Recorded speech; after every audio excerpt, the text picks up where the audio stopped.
अस्सलामुअलैकुम, मैं इमदाद सुमरो। इमरान खान के ख़तरनाक मंसूबे खुलकर सामने आते जा रहे हैं। वो पाकिस्तान के साथ क्या करना चाहते थे और क्या कर गए। आलमी इदारों ने भी अब गवाही देना शुरू कर दी है कि पाकिस्तान आज जिन हालात से गुज़र रहा है उसके ज़िम्मेदार इमरान खान साहब थे। उनका दौर हुकूमत था और पाकिस्तान के लिए इमरान खान साहब की कारगुजारियों की वजह से आइंदा के लिए भी या जो रवां साल है इसके लिए भी ख़तरे की घंटियां बजा दी गई हैं। एक था प्रोजेक्ट इमरान खान।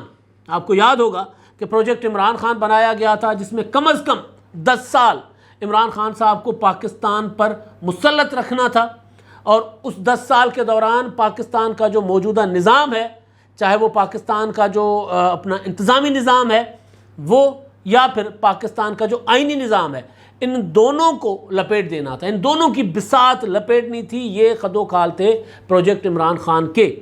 और इस पर आहिस्ता आहिस्ता चीज़ें आती रहीं, ब्रीफिंग्स में क्या क्या होता रहा, सब कुछ सामने आता रहा। लेकिन अब एक जो प्रोजेक्ट इमरान खान साहब का असल मंसूबा था वो इमरान खान साहब की ज़बान पर आ गया है, जो इंतहाई ख़तरनाक। और ये वो मंसूबा है जो 65 साल पहले फ़ौजी आमिर अयूब खान ने अपना बनाया था और अयूब खान उस पर अमल नहीं कर पाए थे। जब उन्होंने अमल नहीं कर पाए वो, तो फिर पाकिस्तान में उन्होंने वन यूनिट ऑफिस कर लिया था।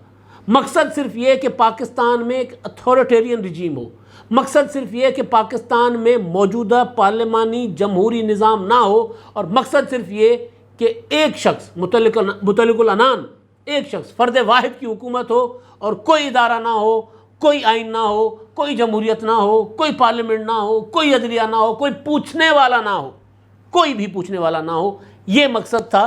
तो उस पर मैं आता हूँ, लेकिन पहले वो जो, बल्कि इसी पर पहले और उसके बाद फिर इमरान खान साहब के ख़िलाफ़ जो गवाहियाँ अब आलमी इदारों से आ रही हैं कि वो पाकिस्तान के साथ क्या कर गए और उनकी वजह से पाकिस्तान को मज़ीद क्या खमियाजा भुगतना पड़ सकता है। कल जो इमरान खान साहब ने ख़िताब किया था सरगोदा में, और उससे 2 तकारीब थी सरगोदा में। एक सरगोदा बार एसोसिएशन से उन्होंने ख़िताब किया था और एक खान साहब का जो है वो जलसा था, उनमें जलसे से ख़िताब किया। जलसे में तो इमरान खान साहब ने बाकी सारी धमकियाँ शमकियाँ लगाई कि जी मैं तो खैबर पख्तूनख्वा में भी मेरी हुकूमत, पंजाब में भी मेरी हुकूमत, गिलगित बल्तिस्तान में भी मेरी हुकूमत, इस्लाम अपना आज़ाद कश्मीर में भी मेरी हुकूमत, और मैं चाहूँ तो इस्लामाबाद को बंद कर सकता हूँ। ये बंद कर सकता हूँ लफ्ज़ के पीछे जो असल सोच है, जो कारफरमा, वो ये कि मैं पाकिस्तान को मफलूज बना सकता हूँ।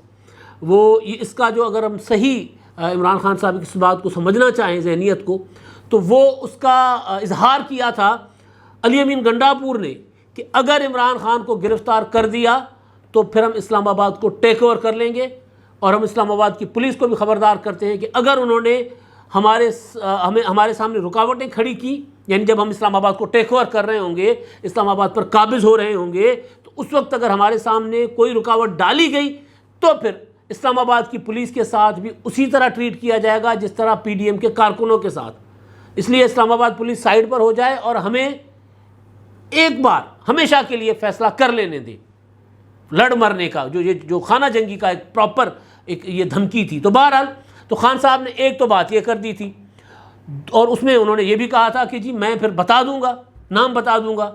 अब वो कहने वाले कहते हैं कि भाई बता ही दें फिर नाम, अगर इतना ही आपके अंदर जिगरा है तो फिर नाम ले लें। नवाज शरीफ ने भी ले लिए थे नाम, ले लिए थे ना नवाज शरीफ साहब ने नाम, तो आप भी ले लें एक बार नाम नहीं ले रहे, बस कभी इशारे किनाइयों में बातें कर रहे हैं। लेकिन अब तेज़ी के साथ इमरान खान की ज़बान से वो मनसूबा फिसलता जा रहा है, सामने आता जा रहा है। इमरान खान साहब के पेट में बातें ज़्यादा रुकी नहीं रह सकती।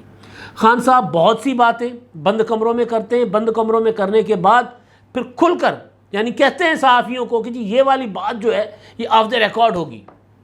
वो बताते थे कि जी जब उनके ख़िलाफ़ तहरीक अदम एतमाद का मामला बन रहा था तो फिर वो बंद कमरों में बता रहे होते थे कि किस तरह उन्होंने परवेज़ खटक को भेजा था, फिर किस तरह उनको कहा गया था कि जी नहीं आप बेफिक्र हो जाएं, आपको अपना कोई आपके ख़िलाफ़ तहरीक अदम एतमाद कामयाब नहीं होगी। फिर वो कहते थे कि जी मुझे मिस रिपोर्ट किया जाता था। ये बंद कमरों में बातें करने के बाद फिर जलसों में और इंटरव्यूज़ में भी बातें करना शुरू हो गए।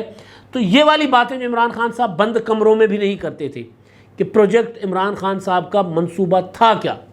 कल जो सरगोदा बार से ख़िताब किया उसका मैंने कल अभी जो पिछला मेरा व्लॉग था उसमें मैंने हल्का सा गुजारिश कर ली थी आगाज़ में कि पाकिस्तान को 37 सूबों में इमरान खान साहब तकसीम करने का मंसूबा बना बैठे हुए थे, जिसमें 10 डिवीज़न, हर डिवीज़न एक सूबा, 10 डिवीज़न हैं पंजाब की, 7 सिंध की, 7 बलूचिस्तान, 7 खैबर पख्तूनख्वा, 31 ये बनती हैं और बाकी गिलगित बल्तिस्तान और आज़ाद कश्मीर की मिला लें तो ये टोटल बन जाती हैं कोई 37 डिवीजन्स, 37 सूबों में तकसीम करने का मंसूबा इमरान खान साहब का। अब आप जब इमरान खान साहब इक़्तिदार में आए होंगे तो सबसे पहले इमरान खान साहब की ज़बान पर आपने गिला जो सुना होगा वो ये था कि जी NFC पाकिस्तान के ऊपर सबसे बड़ा जुल्म है, 18वीं तरमीम पाकिस्तान के लिए सबसे बड़ा जुल्म है और इनकी वजह से मरकज़ काम नहीं कर पा रहा। आज वही हुकूमत है, मरकज़ी वफाकी हुकूमत, 18वीं तरमीम वहीं की वहीं मौजूद है। शहबाज शरीफ साहब जो हैं वो वज़ीर आज़म हैं, वो जब सिंध गए तो सिंध के वज़ीर आला उनके साथ फिरते रहे सैलाब मुतासरीन के साथ, बलूचिस्तान गए, बलूचिस्तान के वज़ीर आला उनके साथ फिरते रहे सैलाब मुतासरीन के साथ, खैबर पख्तूनख्वा गए तो खैबर पख्तूनख्वा के वज़ीर आला उनको नहीं रिसीव किया उन्होंने, लेकिन उसके बावजूद उन्होंने वहाँ 10 अरब रुपए का इमदादी पैकेज ऐलान किया, अपना ग्रांट दी फ्लड रिलीफ के लिए। इसी तरह सिंध को 15 अरब रुपए दे आए, बलूचिस्तान को 10 अरब रुपए उन्होंने ऐलान किया। पंजाब में अभी तक लोग डूब रहे हैं, पंजाब में जो डूबे हुए हैं 20 मेरा ख्याल 15-20 दिन तो हो ही गए हैं बारिशें रुके हुए, लेकिन पंजाब में रिलीफ का काम सरकारी सतह पर ज़ीरो है, ना होने के बराबर है। लेकिन बहरहाल यही मरकज़ी हुकूमत है, यही वफाक है, वफाक की हुकूमत जहाँ जहाँ काम करना चाह रही है वहाँ उनको कोई नहीं रोक रहा। लेकिन इमरान खान साहब को गिला था कि जी देखें ये जो 18वीं तरमीम है ना, इसकी वजह से तो हम काम ही नहीं कर पा रहे। पेड़ में मरोड़ बेसिकली ये पुराने थे, कुछ ब्रीफिंग्स दी गई थी इमरान खान साहब को लाने और नवाज शरीफ साहब को नाअहल करने से पहले कि यार जो 18वीं तरमीम और NFC है सारा माल तो सूबों की तरफ चला जाता है, तो वफाक के पास कुछ रहता ही नहीं है। इमरान खान साहब ने तकरीरों में कहा था कि जी मुझे इतने मेरा ख्याल इस वक्त 8,000 अरब रुपए का कितना का उन्होंने बताया था कि जी इतने 8,000 अरब रुपए के हमारे महसूलात हैं और या 6,000 अरब रुपए के, इसमें जो है वो हम इतने सूबों को दे देते हैं और इतने हमारे पास होते हैं, तो हमारे पास तो डिफेंस के लिए अखराजात नहीं होते। ये इमरान खान साहब की तकरीरें हैं, मुझे फिगर इसी तरह याद नहीं है जो वो बताया करते थे, लेकिन ये खान साहब तकरीरों में कहा करते थे।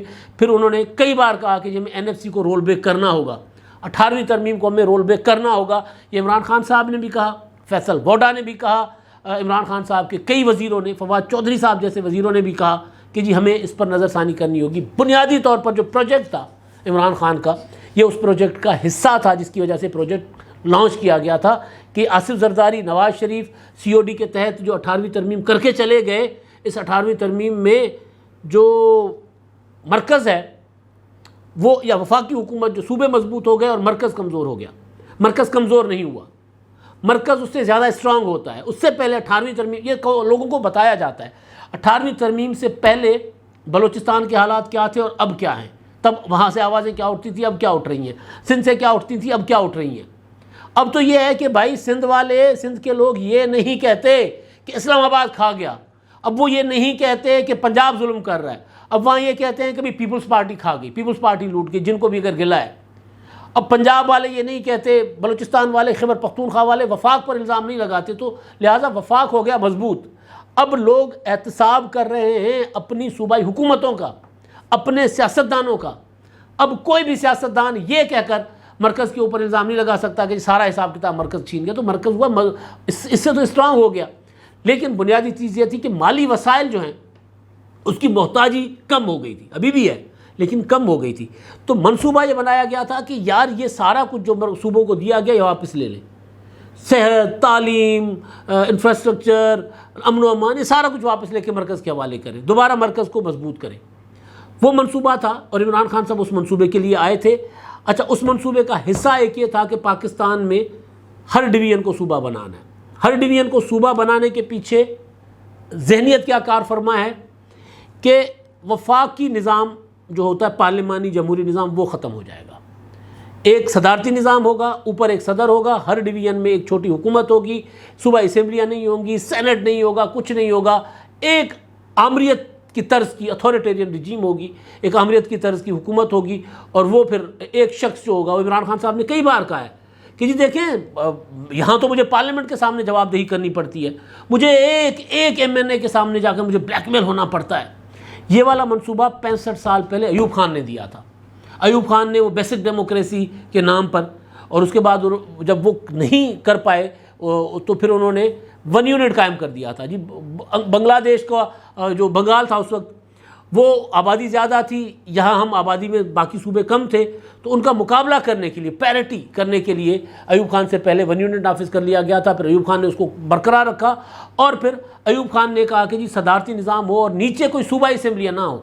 ज़ियाउल हक ने भी यही कोशिश की। तो बुनियादी चीज़ ये नहीं है कि आपने सूबे ज़्यादा बनाने हैं, असल बात यह है कि अगर आपने बल्दियाती निज़ाम स्ट्रॉन्ग दे देना है, दे दे, तो फिर उसके बाद ये किराए रहती ही नहीं है।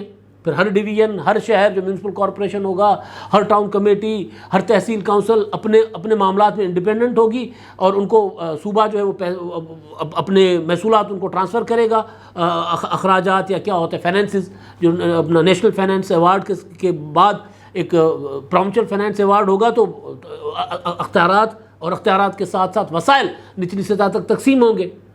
इमरान खान साहब जो 37 सूबे बनाने की बात कर रहे हैं, रिकॉर्ड पर ला दूं मैं बात कि खान साहब ने जब वफाक में आए, गिलगित अपना जब सूबे में थे, KPK में सिर्फ सूबे में उनकी 13 से 18 तक हुकूमत थी, तो उस वक्त तो इमरान खान साहब ने अपना एक बल्दियाती निज़ाम सुप्रीम कोर्ट के ऑर्डर की वजह से वहाँ पर एक बल्दियाती निज़ाम लेकर आए थे। लेकिन जैसे मरकज़ में जैसे आए और पंजाब में जैसे हुकूमत उनकी आई, तो उन्होंने KPK में भी इंतखाबात नहीं करवाए और उन्होंने पंजाब में जो शहबाज शरीफ के दौर में इंतखाबात हुए थे बल्दियाती, वो इदारे तोड़ दिए थे। सिंध वाहिद सूबा था जिसमें बल्दियाती इंतखाबात के तहत बनने वाले जो पिछले इदारे थे उन्होंने अपनी मुद्दत पूरी की थी। तो इमरान खान साहब तो बल्दियाती निज़ाम जो सिस्टम है उसको स्ट्रॉन्ग करने के हक़ में नहीं है, तकरीरें करते हैं वो लाने के हक़ में नहीं है। 37 सूबे बनाने का मतलब ये नहीं है कि लोगों के मसाइल हल किए जाएं। असल जो मरोड़ है पेट में वो ये कि अथॉरिटेरियन रिजीम हो, एक 1 मैन रूल हो, पार्लियामेंट, कौमी असम्बली, सेनेट, सूबाई असम्बलियाँ, ये खिटखिट पिट हमें नहीं अच्छी लगती। ये बोलते हैं, ये बात करते हैं, जितने मर्जी कमज़ोर हैं ये बोल पड़ते हैं, ये अपना हक मांग लेते हैं, जो मर्जी हो। सेनेट में, कौमी असम्बली में कोई ना कोई उठ कर बात कर लेता है, जिसको इमरान खान साहब सियासी अमल को ब्लैकमेलिंग कहते हैं। तो बुनियादी तौर पर जो प्रोजेक्ट इमरान खान साहब का बड़ा मंसूबा था वो इमरान खान साहब की अपनी ज़बान पर आ गया। अब मैं आता हूँ जी, इमरान खान साहब क्या गुल खिला गए पाकिस्तान के साथ। IMF ने एक रिपोर्ट जारी की है, उस रिपोर्ट के मुताबिक IMF के प्रोग्राम में जाने के बाद इमरान खान साहब ने प्रोग्राम मुआहदा तोड़ दिया। मुआहदा तोड़ने की वजह यह हुई कि पाकिस्तान के लिए मसाइल पैदा हुए। IMF कह रहा है मुआहदा तोड़ने की वजह ये मसला ये अपना उसका अंजाम ये हुआ कि पाकिस्तान के लिए मसाइल पैदा हुए। जो 5 मरकज़ बड़े अहदाफ थे, ज़र मुबादला के ज़खायर, तकरीरें सुन लें इमरान खान साहब की, बजट खसारा और जो दूसरे मामलात थे, वो 5 बड़े जो अहदाफ थे वो इमरान खान साहब पूरे नहीं कर पाए थे। तकरीरें बहुत करते हैं, लंबी लंबी छोड़ते हैं। जिस तरह 500 अरब रुपए इमरान खान साहब ने टेलीथॉन पर जमा किए, अब पता ही नहीं है कि कितने आए। अगर 500 अरब रुपए में से कोई 50, 60, 70 करोड़ रुपए अब तक आ चुके होते बैंक ऑफ पंजाब में और बैंक ऑफ खैबर में, तो फिर अब तक तो भाई मतलब अच्छा खासा तमाशा लगना था ट्विटर पर, सोशल मीडिया पर। कोई बताया ही नहीं जा रहा कौम को कि कितने पैसे आए। मुमकिन है 5 अरब आ गए हों, लेकिन अभी तक कौम को नहीं बताया जा रहा। तो इसी तरह जिस तरह इमरान खान साहब की तरक्की जो है वो ट्विटर वगैरह पर चल रही होती है, इसी तरह तकरीरों में इमरान खान साहब ने मुल्क की माशियत ठीक कर ली थी। लेकिन IMF कह रहा है कि पाकिस्तान आज जिस मुआशी सूरत हाल से गुजर रहा है उसकी वजह इमरान खान साहब थे। इमरान खान साहब, मैं थोड़ा सा पीछे लेकर चलता हूँ मुख्तसरन, कि आपको याद होगा कि खान साहब जब इक़्तिदार में आए थे तो उन्होंने कहा था कि हम IMF में नहीं जाएंगे। साल 1.5 साल इसी चक्कर में रहे और फिर साल 1.5 साल पाकिस्तान की मईशत बिल्कुल कंगाल हो गई। फिर IMF में गए तो IMF ने सख्त शराइत आयद की। सख्त शराइत क्या थी कि पेट्रोलियम पर लेवी रखनी है 50 रुपये, बिजली की बढ़ानी है, इतना टैक्स अहदाफ करने हैं, इस खाते में, इस मद में इतने आपने पैसे इकट्ठे करने, सारी शराइत पर दस्तखत करके हफीज़ शेख के ज़माने में बाद में शौकत तरीन साहब आए और शौकत तरीन साहब ने IMF का प्रोग्राम करवा लिया, किस्त ले ली और किस्त लेने के बाद फिर मुकर गए। जब वो मुकर गए तो IMF ने कहा कि यार ये तो वादा खिलाफ लोग हैं, कर्ज़ा भी दो और उसके बाद कर्ज़ा लेकर और जाकर मुकर जाते हैं। और मुकर तब गए जब हुकूमत, इमरान खान साहब को पता चल गया था कि हुकूमत जाने वाली है। तो उसके बाद फिर ये इमरान खान साहब की हुकूमत चली गई। तो जब ये मौजूदा हुकूमत आई तो इस हुकूमत को जब IMF के पास जाना पड़ा तो बकौल वज़ीर आज़म शहबाज शरीफ साहब हमें नाक की लकीरें निकलवाई गई। और फिर अब कह रहे हैं कि जी हम छींक भी लेते हैं तो हमें IMF से पूछना पड़ता है। तो इमरान खान साहब की जो कारगुजारियाँ हैं, आज की हुकूमत नहीं कह रही, IMF अपनी रिपोर्ट में कह रहा है कि जी ये जो कुछ आज पाकिस्तान भुगत रहा है ये इमरान खान साहब की वजह से है। आगे चलते हैं, एक और ख़तरे की घंटी IMF ने बजाई है और बड़ी ख़तरनाक वो ये है कि पाकिस्तान में रवां साल महंगाई की शरह ये इसी तरह बरकरार रहेगी। अभी 47% तक महंगाई पहुंच गई हुई है, ये मतलब 50% को टच कर रही है। आप सोचें कि इसके बाद जो बंदा सफ़ेद पोश था वो भी सड़क पर आ गया। खैर सड़क पर तो सैलाब सबको ले आया ना, क्या अमीर क्या गरीब, जितने लोग सैलाब ज़दा इलाकों में थे मुतासिर, जो तकरीबन पूरा सिंध और उसके अलावा अपना बलूचिस्तान पूरा, पंजाब के इलाके कुछ और खैबर पख्तूनख्वा के कई इलाके, तो सारे के सारे वो ज़मीन पर आ गए। लेकिन महंगाई की वजह से भी लोग जो मुतासिर हुए उनकी तादाद सैलाब मुतासरीन से कहीं ज़्यादा है, कहीं ज़्यादा। और अब IMF कह रहा है कि जो 20% की शरह है ये रह सकती है आगे, और उसका नतीजा ये है होगा कि अपना पाकिस्तान में मुजाहरे हो सकते हैं महंगाई की वजह से। अब इमरान खान साहब बिल्कुल कैलकुलेटेड चल रहे थे, उन्होंने IMF के प्रोग्राम में पहले नहीं गए, फिर गए, जाकर तोड़ दिया। और फिर जब दूसरी हुकूमत यानी इस हुकूमत ने IMF का प्रोग्राम जो है वो अपना बहाल करने की कोशिशें की तो इमरान खान साहब ने ख़त लिखवाना शुरू कर दिए। ऑडियो टेप आ गई ना सामने, शौकत तरीन की और उनकी अपना तैमूर झगड़ा और वो पंजाब के जो मोहसिन लगारी साहब, उनकी ऑडियो टेप सामने आ गई कि जी वो क्या कह रहे थे उनको कि जी आपने ये लिखना है और हमने ये प्रोग्राम नहीं होने देना, ये हमारे ये साले। फिर एक और बड़ी गाली, ये हमारे चेयरमैन की आर्म ट्विस्टिंग कर रहे हैं और हम इनको फ्री हैंड दे देंगे, हम इनको ऐसे जाने देंगे, हम इनको ऐसे नहीं जाने देंगे। तो वो ऑडियो ये तक कोशिशें हुई। तो अब IMF से भी गवाही आ गई है कि भाई पाकिस्तान का जो इस वक्त जो तबाही पाकिस्तान में फिरी हुई है वो है इमरान खान साहब की वजह से। एक ये गवाही, दूसरा इमरान खान साहब की अपनी ज़बान कि मैं पाकिस्तान में पार्लिमानी जमहूरी निज़ाम नहीं, सदारती निज़ाम चाहता हूँ जिसमें एक शख्स हो जो किसी के सामने जवाबदेह ना हो। आज भी आप इमरान खान साहब का तर्ज़ सियासत देखें तो अपने आप को ना सुप्रीम कोर्ट के सामने जवाबदेह समझते हैं, ना पार्लियामेंट के सामने जवाबदेह समझते हैं, ना इलेक्शन कमीशन के सामने जवाबदेह समझते हैं, ना आवाम के सामने, और ना आवाम के लिए पॉलिटिक्स कर रहे हैं। आज पाकिस्तान डूब रहा है और इमरान खान साहब आज भी जलसे कर रहे हैं। कल जलसा किया था उन्होंने सरगोदा में और अब अगला जलसा उनका गुजरात में है। तो ये इमरान खान साहब की सियासत है जो वक्त के साथ साथ हर तरफ से एक्सपोज हो रही है। और अपनी ज़बान से भी इमरान खान साहब की सच बहुत से सामने आना शुरू हो गए और बहुत से आएंगे। वो जो कहते हैं ना जी, मुझे 30 साल मेरे ऊपर मेहनत करके मुझे लगाया गया था, अब मुझे लाया गया था, मुझे अपना पाला पोसा बड़ा किया गया था, तो वो उनके नाम भी इमरान खान साहब आगे चलकर ले सकते हैं। अभी प्रोजेक्ट इमरान खान साहब का एक छोटा सा हिस्सा इमरान खान साहब ने बता दिया कि वो असल था क्या। अब तक के लिए इतना ही। अल्लाह हाफ़िज़।